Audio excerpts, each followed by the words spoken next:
Everyone, welcome back to my YouTube channel. और आज इस वीडियो में हम देखने वाले हैं कि कैसे हम अपने on premises active directory server को कनेक्ट करवा सकते हैं हमारे माइक्रोसॉफ्ट 365 टेनेंट के साथ। तो ये वीडियो फुली प्रैक्टिकल होने वाली है। स्टेप बाय स्टेप देखेंगे क्या क्या हमको स्टेप्स लेने हैं in order to connect our on premises server to Microsoft 365।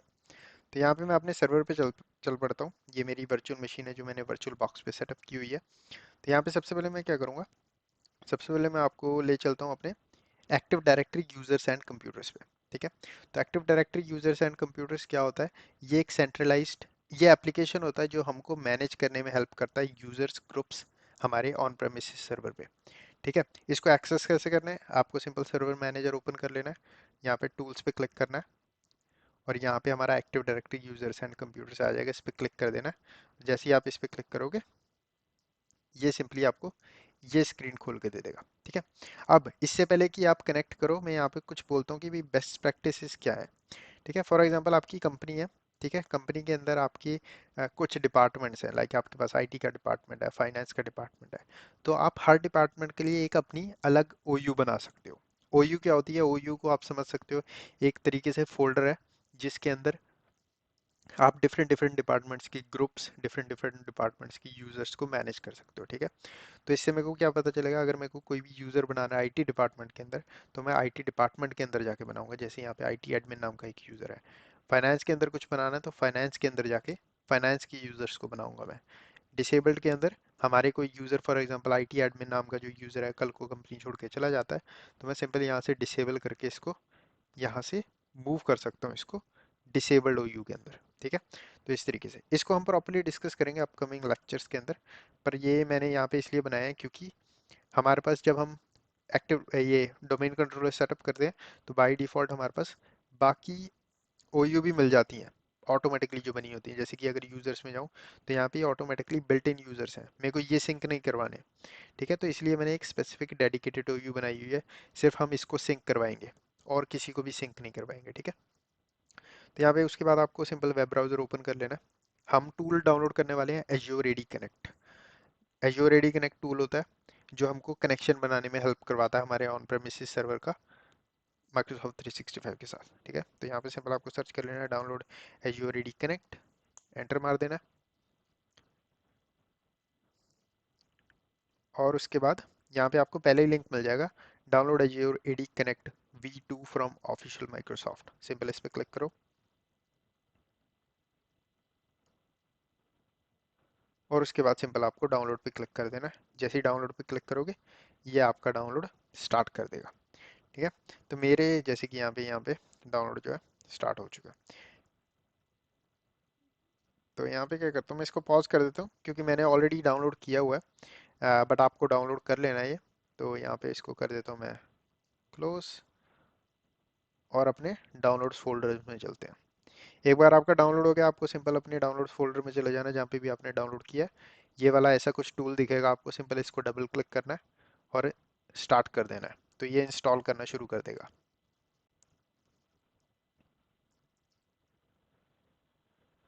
तो जब ये इंस्टॉल होता है, ये इंस्टॉल होने के साथ साथ दो चीज़ें क्रिएट करता है। एक तो सर्विस क्रिएट करेगा आपके सर्वर पे। ठीक है, और दूसरा एक यूज़र अकाउंट क्रिएट करता है एज्योर एडी सिंक के नाम से, या ऐसा कुछ अकाउंट होता है। ये सर्विस और वो अकाउंट, ये दोनों मेक श्योर आपको डिसेबल नहीं करनी है, ना ही डिलीट करनी है। ठीक है, क्योंकि यही रिस्पॉन्सिबल है आपके अकाउंट्स को, आपके यूज़र अकाउंट्स को, आपके ग्रुप्स को सिंक्रोनाइज कराने में। ठीक है, तो इसके बाद यहाँ पे आपको सिंपल आई एग्री पे क्लिक कर देना है, लाइसेंस पे कंटिन्यू। हम यहाँ पे यूज़ करेंगे एक्सप्रेस सेटिंग्स। हमारे पास कस्टमाइज का भी ऑप्शन होता है अगर मैनुअली कोई स्पेसिफिक कस्टमाइजेशन करनी है, बट यहाँ पे सिंपल एक्सप्रेस सेटिंग्स यूज़ कर लूँगा। उसके बाद यहाँ पे ये मांग रहा है भाई अपने एज्योर एडी ग्लोबल एडमिनिस्ट्रेटर का पासवर्ड डालो। मतलब कि हमारा जो माइक्रोसॉफ्ट 365 पे ग्लोबल एडमिन है, उसका पासवर्ड डालना है और यूज़र नेम डालना है। तो यहाँ पे ये सिंपल यूज़र नेम है, ये डाल देता हूँ मैं। तो यहाँ पे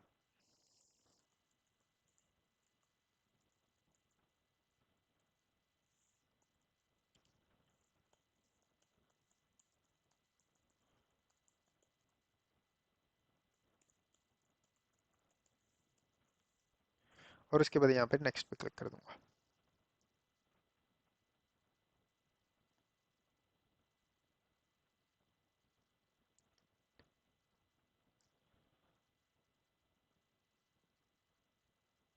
तो मैंने जैसे ही यहाँ पे नेक्स्ट पे क्लिक किया, ये मेरे को इस लॉगिन स्क्रीन पे लाया जहाँ पे मेरे को एक बार लॉगिन कर लेना है।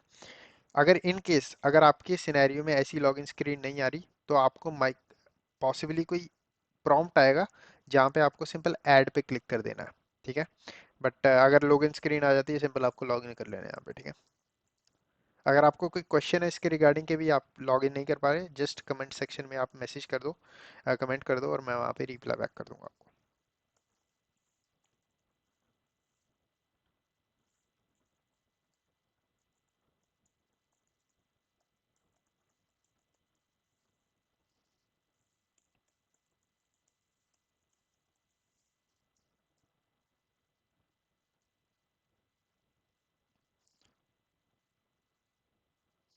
उसके बाद अब ये मांगेगा हमारे एक्टिव डायरेक्टरी एंटरप्राइज का, जो हमारा डोमेन कंट्रोलर है। ठीक है। इस पे जो डोमेन एडमिनिस्ट्रेटर है उसका पासवर्ड। तो यहाँ पे डोमेन एडमिनिस्ट्रेटर है हमारा,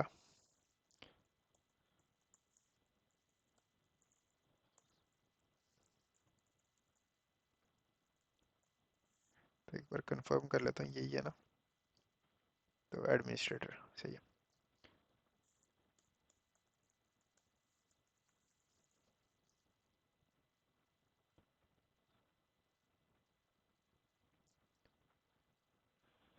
उसके बाद ये पूछेगा कि भाई Sharma I T dot local. अब ये चीज़ आपको ध्यान रखनी है। अब यहाँ पे क्योंकि मैं ये टेस्ट एनवायरनमेंट में रन कर रहा हूँ, तो मैंने कोई डोमेन नेम परचेज नहीं किया है, तो इसलिए मैं simple Sharma I T dot local है वही यूज़ कर लूँगा।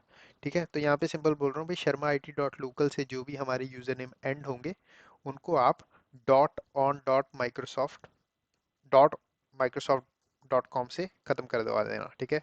जैसे कि यहाँ पे आ रहा है। ठीक है। Dot on Microsoft dot com. ठीक है। बट अगर आप रियल वर्ल्ड में जाओगे, रियल वर्ल्ड में आपको कस्टम डोमेन मिलेगा, आपको सिंपल वो वाला कस्टम डोमेन यहाँ पे इस तरीके से ऐड कर लेना है। यहाँ पे मैं क्या करूँगा, यहाँ पे सिंपल इसको मेक श्योर करूँगा, यहाँ पे इसको कंटिन्यू पे क्लिक कर दूंगा, without matching all UPN suffix to verified domains, click next.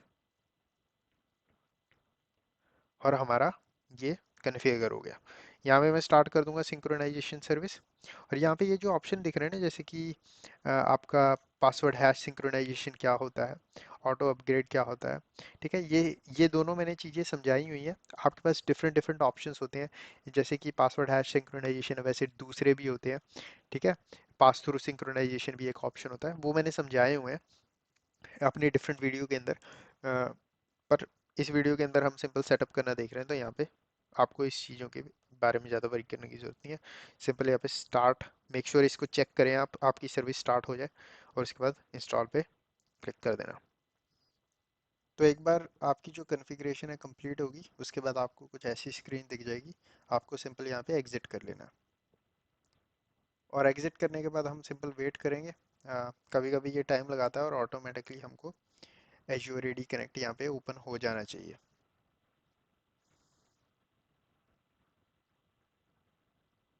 Alright. तो मेरे सिनेरियो में तो ये ओपन हो नहीं रहा, तो मैं यहाँ पे सिंपल क्या करूँगा, मेरे पास यहाँ पे जो डेस्कटॉप शॉर्टकट बना है यूरेडी कनेक्ट का, सिंपल इस पर डबल टैप कर लेते हैं।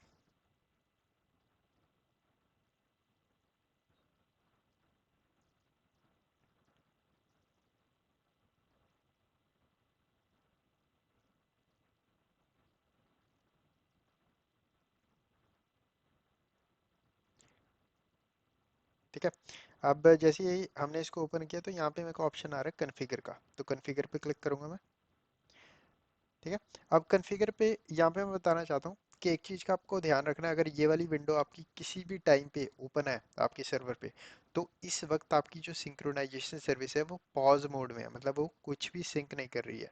तो मेक श्योर अगर आप कभी भी कोई चेंज करते हो, अगर आपने ये एप्लीकेशन ओपन किया है कोई भी चेंजेस करने के लिए, तो मेक श्योर आप इसको क्लोज कर दें एक बार चेंजेस करने के, अदरवाइज आपकी सिंक्रोनाइजेशन बैकग्राउंड में रन नहीं करेगी। ठीक है। तो यहाँ पे उसके बाद ये पूछेगा भाई, ये आपके पास टास्क हैं, क्या क्या आप कॉन्फ़िगर करना चाहते हो। तो हम यहाँ पे देखना चाहते हैं कस्टमाइज सिंक्रोनाइजेशन ऑप्शन। ठीक है। तो इस पे चूज कर लेना है, इसको क्लिक करना है नेक्स्ट पे। उसके बाद ये पासवर्ड मांगेगा ग्लोबल एडमिन का, सिंपल डाल देता हूँ।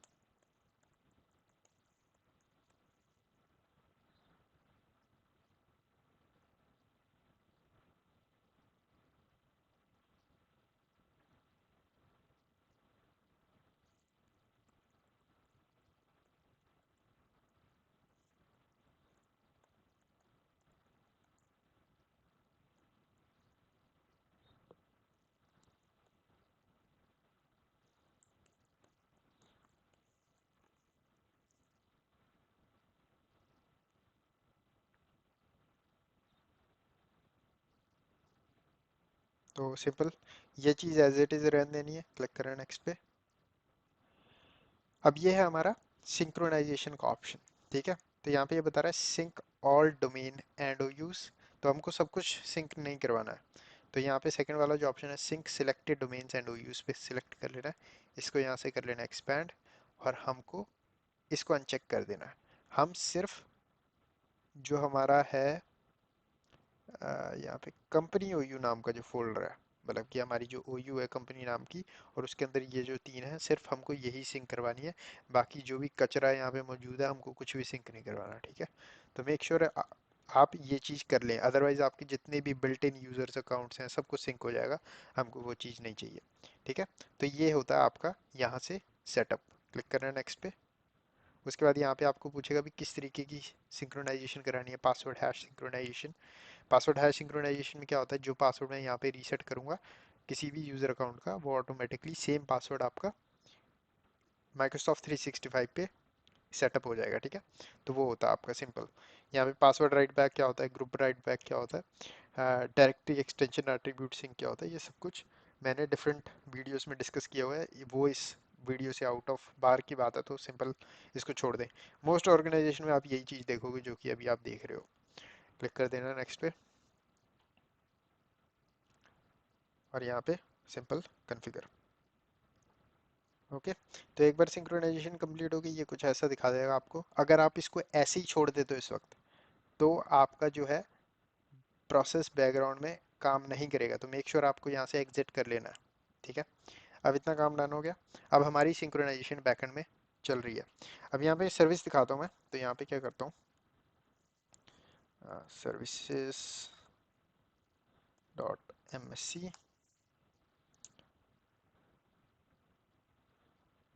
तो यहाँ पे हमारे पास, आपको एम से सर्च कर लेना है, यहाँ पे आपको माइक्रोसॉफ्ट एज्योर एडी सिंक नाम की जो सर्विस है, ये मेक श्योर आपकी रन होती रही है, रहनी चाहिए हमेशा, और ये ऑटोमेटिकली रन होने पे सेटअप हो, ठीक है। ऑटोमेटिक इसलिए क्योंकि ये वाली सर्विस है जो कि रिस्पॉन्सिबल है हमारे यूजर्स को सिंक करवाने में।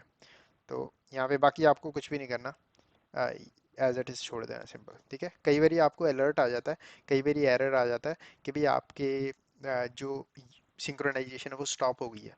तो अगर आपको कुछ ऐसा एरर आता है, आपको सिंपल अपने सर्वर पे जाना है जिस पे एडी कनेक्ट रन हो रहा है, और वहाँ पे जाके ये वाली सर्विस चेक कर लेनी है। कई बार ये वाली सर्विस जब आपका सर्वर रीबूट होता है या फिर अपडेट करता है और रीबूट हो जाता है, तो उसके बाद ये वाली सर्विस काम नहीं करती कभी कभी, ठीक है। तो आपको चांसेस होते हैं रीस्टार्ट करने पड़े। फिर यहाँ पे हमारा टूल है एज्योर एडी कनेक्ट वाला, यहाँ पे सिंक्रोनाइजेशन सर्विस वाला जो टूल है इसको क्लिक करना है सिंपल। और ये वाला टूल है जो हमको हेल्प करता है मॉनिटर करने में कि हमारे सिंक्रोनाइजेशन कब कब रन हुए हैं। जैसे कि यहाँ पे ये दिखा रहा है कि भाई ये एक्सपोर्ट सिंक्रोनाइजेशन रन हुई थी कितने बजे, 2:03 पे, जैसे कि यहाँ पे टाइम दिखा रहा है। तो अभी अभी कंप्लीट हुई है, ठीक है। अगर आपको मैनुअली रन करनी है, आप सिंपल यहाँ पे एक्शंस पे क्लिक कर सकते हो, और यहाँ पे रन पे क्लिक कर सकते हो। उसके बाद आपको ये पूछेगा फुल इंपोर्ट करना है, फुल सिंक्रोनाइजेशन करनी है, डेल्टा करनी है, तो I would recommend most of the time आप डेल्टा सिंक्रोनाइजेशन ही करें, ठीक है। अगर आप कोई नया यूज़र क्रिएट करते हैं, आप सिंपल डेल्टा सिंक्रोनाइजेशन कर सकते हैं। फुल सिंक्रोनाइजेशन एवरी 30 मिनट होती है, तो आपको ये चीज़ करने की ज़रूरत नहीं है, ठीक है। डेल्टा सिंक्रोनाइजेशन के अंदर सिर्फ वही इंक्रीमेंटल चेंजेस को ही सिंक किया जाता है, ठीक है। तो यहाँ पे इस तरीके से आप इसको रन करवा सकते हैं। कमांड भी आती है एक, आप पावर शेल यूज़ कर सकते हैं। अगर आप पावर शेल ओपन करोगे तो पावर शेल में आपको ये वाली कमांड सर्च कर लेनी है सिंपल। अगर मैं वेब ब्राउज़र में जाऊँ, Azure AD delta sync command, ये गूगल सर्च कर लेता हूँ, तो यहाँ पे मेरे को डिफरेंट डिफरेंट आरटी मिल जाएंगे। तो यहाँ पे ये कमांड है हमारी। तो ये याद रखने की ज़रूरत नहीं है, याद हो जाती है ओवर टाइम जब आप काम करते रहते हो इसके साथ। बट आपको गूगल पे मिल जाती हैं चीज़ें, ठीक है। तो ऐसे नहीं है कि सब कुछ ही याद रखना है, नहीं। गूगल पे आपको मिल जाती हैं। अपनी एक पर्सनल डॉक्यूमेंटेशन बना के रखो, जैसे कि मैं वन नोट यूज़ करता हूँ। आप कोई भी टूल यूज़ कर सकते हो। चेरी ट्री भी आता है, एक वन नोट आता है, आप उस यूज़ कर सकते हो। तो डॉक्यूमेंटेशन इज़ मस्ट, ठीक है। उसके बाद इसके अंदर इतना काम हो गया। यहाँ पे हमारी सिंक्रोनाइजेशन चल रही है। अपने ऑफिस 365 पे जाते हैं, यहाँ पे करते हैं रिफ्रेश इसको। तो यहाँ पे जैसे ही मैंने रिफ्रेश किया तो यहाँ पे आई टी एडमिन नाम का जो यूज़र है ऑटोमेटिकली यहाँ पे आ गया, ठीक है। यहाँ पे आपको एक और अकाउंट दिख रहा होगा, on premises directory synchronisation account. ये ऑटोमेटिकली अकाउंट क्रिएट होता है। ये वाला अकाउंट जो है, जैसे कि मैंने बताया था, एक अकाउंट क्रिएट होगा, एक सर्विस क्रिएट होगी, ठीक है। वो अकाउंट और ये सर्विस, इन दोनों की रिस्पॉन्सिबिलिटी होती है सारे ऑब्जेक्ट्स को ऑन प्रेमिसेस से सिंक करवाना। मेक श्योर इसको डिलीट ना करें। मैंने रियल लाइफ में देखे हैं एडमिनिस्ट्रेटर्स जिन्होंने अकाउंट डिलीट कर दिए हैं जब वो डायरेक्टरी क्लीन अप कर रहे थे और सिंक्रोनाइजेशन स्टॉप हो गई थी, ठीक है। ऑलराइट, तो इस वीडियो में बस इतना ही। वीडियो को लाइक करना ना भूलें, चैनल को सब्सक्राइब करें। मैं मिलता हूँ आपको नेक्स्ट वीडियो में, जिसमें हम अपकमिंग आईटी ट्रेनिंग के रिलेटेड सारे टॉपिक्स डिस्कस करेंगे। तो